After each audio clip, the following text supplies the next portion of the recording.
भगवते वासुदेवाय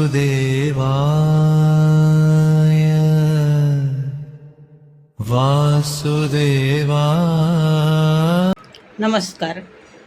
YouTube channel ઉપર મારો વિષય છે મનોમંથન, અને તેમાં દિવ્ય જીવન 1 અને તેમાં ભક્તિ ઉપર મારા વિચારો લઈને આવી છું. જો મારી વિચારધારા તમને યોગ્ય લાગે તો લાઈક અને સબસ્ક્રાઈબ કરજો.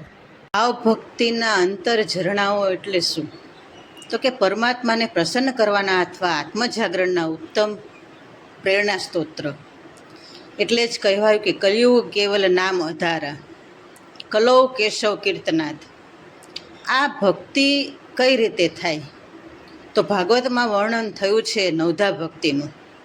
પહેલી છે શ્રવણ, કીર્તન, સ્મરણ, પાદસેવા, અર્ચન, વંદન, દાસ્ય અને સખ્ય, અને છેલ્લે આત્મનિવેદન એટલે કે સમર્પણ. હવે મારા વિડીયોમાં આ દિવ્ય જીવન માટેના આ જે પહેલો ભાગ છે, તો કન્ટિન્યુ આપણે ભાગ લઈશું અને આગળ બધી જ ભક્તિના વર્ણન કરશું.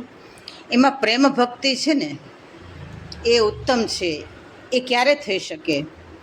તો એની માટે એક ઘડી આધી મેં પુનિયાત, તુલસી સંગત સાધુ કી કટે કોટી અપરાધ.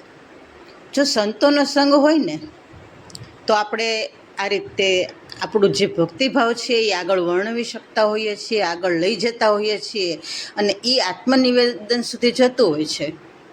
રામાયણમાં પણ બતાવ્યું છે કે જ્યારે શબરી વાટ જોતી હતી રામની, અને જ્યારે રામ મળ્યા ત્યારે શબરી તો ભીલડી હતી, છતાં તેને નવધા ભક્તિનું જ્ઞાન થયું હતું, રામે એને આપ્યું હતું. તો એ નવધા ભક્તિમાં પ્રેમ એટલે કે આચરણમાં મૂકેલી શ્રદ્ધા અને વિશ્વાસ. હવે આ પ્રેમ ત્યાં પરમેશ્વર છે, બરોબર ને?